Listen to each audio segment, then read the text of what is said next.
Yeah, this is it. This is the year that I am going to rebrand myself. For 2026, I'm going to transform my health. I'm going to inject some more creativity and joy into my life as well. And I am 54. Yes, I did say the word rebrand. So, if you're like me, you are a woman in midlife, you're going through menopause, I hope this video will inspire you. By the way, I'm Marv. I am a certified coach, and I really just help women in midlife reclaim their energy, their peace, their confidence. I talk about mindset and motivation and lifestyle here. So if that sounds where you are right now, then hit subscribe. And today I'm going to share the 4 new habits that I'm going to implement to kickstart my 2026 rebrand in a way that works for my menopausal brain. Now, a few years ago, perimenopause hit me like a truck. I lost my energy, my confidence, my positive outlook on life. Pretty much, I almost gave up. I quit a job.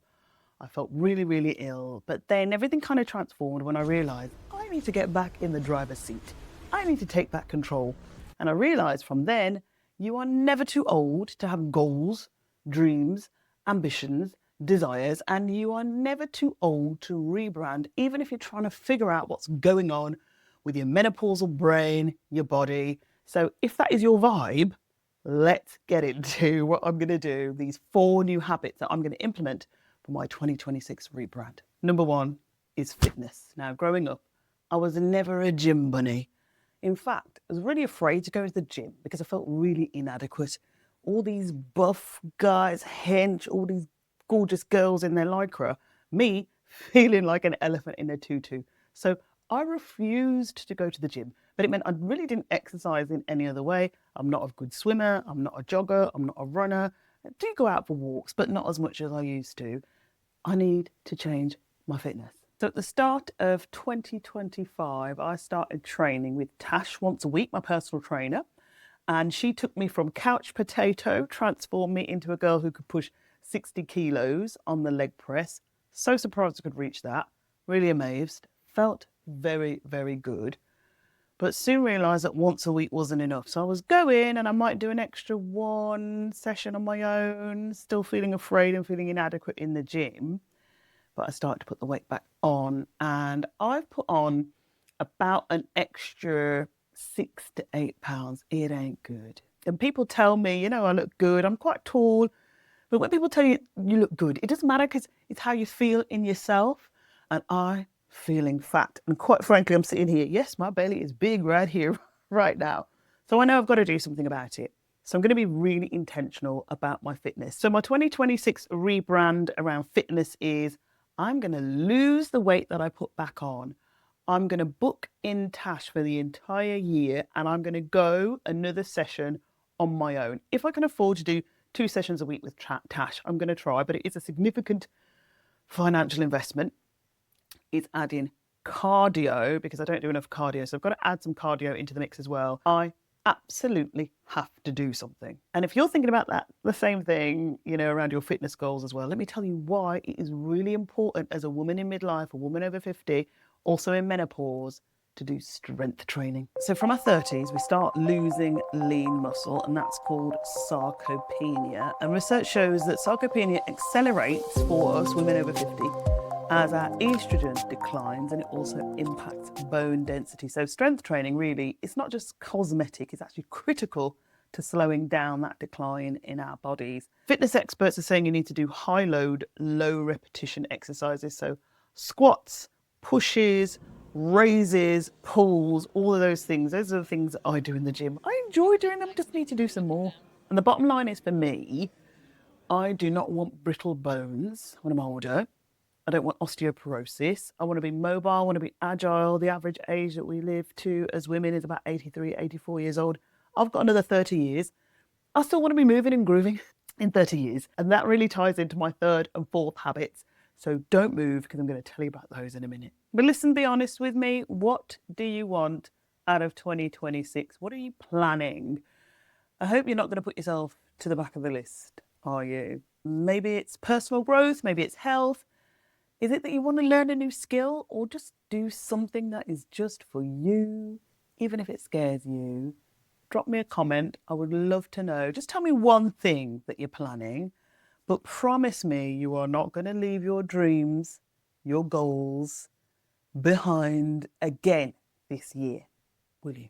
Habit number 2, nutrition. It is a massive one for me this year. I've really got to get more intentional about my food because basically when I'm stressed, when I'm overwhelmed, when I'm in a hurry, I eat the wrong things. I work in London a fair bit and I'm always living out of a suitcase, staying in hotels. It doesn't bode well for healthy eating. So it's crisps, it's chocolates, it's peanuts, it's a little bit more booze. Hence me putting on the 8 pounds again when I stopped taking the diet tablets. It feels awful. I feel awful. I feel bloated and I feel really fat and horrible and ugly.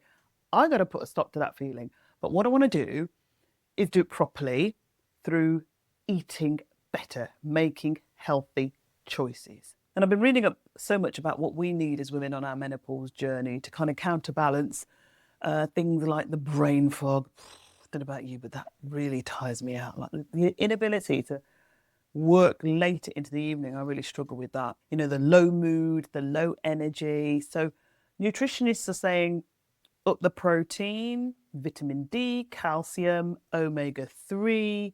I'm also going to throw supplements into the mix. I need more fruit and vegetables in my life. I'm going to try and go organic as well, even though I know that costs a fair bit in some places. It does say in some of the supermarkets here. But all of those things are things I'm going to try in 2026. I'd love to know if you're with me on this, because for me, it's about protecting your bones and your mobility and about having the energy to actually show up in the way that you want to in life, at home, at work.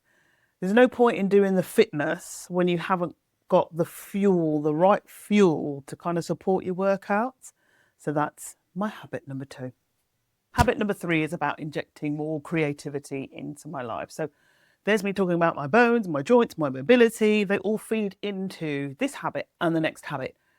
Listen, shock horror, I don't have any hobbies. And I've been secretly envying my husband because he has his music, he has his songwriting, he has his beer. He makes beer. And I was there fooling myself like, oh yeah, starting YouTube, I'm doing a podcast, I'm doing this, that and the other. Oh, that's creative. Yes, it does make my brain fire. It makes all the neurons fire and it makes me feel energized doing those things. But actually, it's still work. It doesn't take me away. There's no escapism.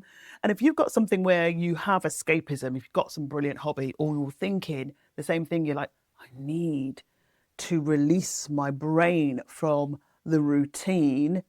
This is a habit that maybe you need to jump on as well. So what I'm going to do, see that over there? I used to play one of those. I used to play a guitar when I was a kid and I gave it up. And I'm thinking, maybe this is something I could try and restart for myself.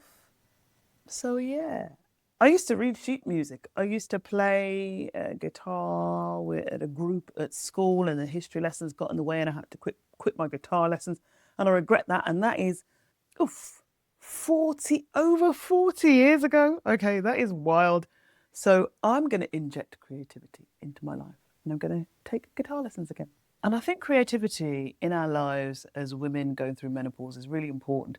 You know, I talked to my girlfriends about this, and most of us as women over 50, you know, once we get bogged down with our responsibilities, we are caregivers, we've got care responsibilities, we are running a home, we've got the hormonal shifts of menopause getting in the way of everything. We don't know up from down some days. We get these hot flushes, we wake up in the middle of the night sweats, insomnia, you name it, brain fog, you know them all. It means that actually we've lost the art of play. We've lost the art of doing something for ourselves just because it suits us, because we feel guilty. We've lost the art of just doing something without the pressure of being good, without an obligation for an end game. And what I think is really important is that, like, we are not our work. We are not our job. We are not one person. We are many people. But we've deprioritized ourselves in many ways, I think. And with me thinking about the guitar, I have no idea whether or not I'll be able to play a note.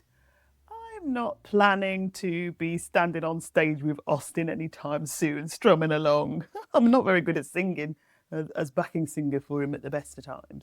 But I just want to give it a try because I need something where I'm not in a TV studio working, where I'm not a laptop, where I'm not sitting in front of a camera, that I am totally out of the environs that I'm used to kind of see whether or not I can be truly creative or creative in a different way. And listen, I've got a quote from Oprah. I've got to read you this Oprah quote. It's brilliant. She said, "What you know for sure is what feels right in your body." And, for me, my body, my brain keeps saying, try this, Marv, try this in 2026. So that's what I'm going to do. Habit number 4, travel and experiences. Now, for years, Austin and I, we've gone on holiday. We are fortunate enough to be able to do 2 holidays a year, usually to the Med, beach holiday, short flight, lots of sunshine, lots of Negronis, right? Just chilling, and that's it. The back of my mind, I've always gone, I would love to go further. I'd love to go back to the Caribbean. You might be the same. You might be like, you want to go to East Asia, you want to travel, you want to see historic sites, UNESCO sites, sites of significance. You just want to explore, right? I'm feeling a bit more like this now. And last summer, some friends of ours who are also in their 50s, they said, hey, we're going back to Florida. Do you want to come with us? We're like, ooh. Now, they are mad on theme parks. They love Disney. We're not so much Disney, but they're also going to Universal. And I'm like, ooh, when I was a little girl, I drew a picture of me going to Universal, imagining with my husband and 3 kids. I said, we're going to Universal. So Austin and I are like, ooh, how much is that going to cost? Oh, how long can we go for? Oh, that's expensive, isn't it? That's more than we usually spend. Proper outside our comfort zone. We thought about it. We talked it through. We're like, listen, let's book it. Let's save up for it. Let's make it happen. We're going. Very exciting.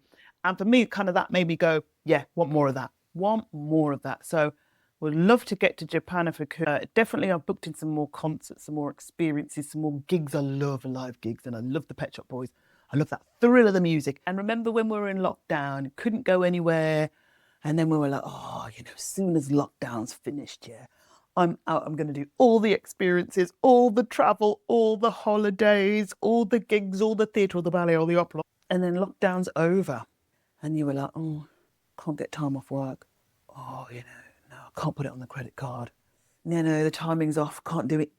So, where you've had a feeling, a thrill before in the past, or where you're getting fired up about somewhere to go, somewhere new, something new to try, don't deny yourself it. Go for it. You deserve it.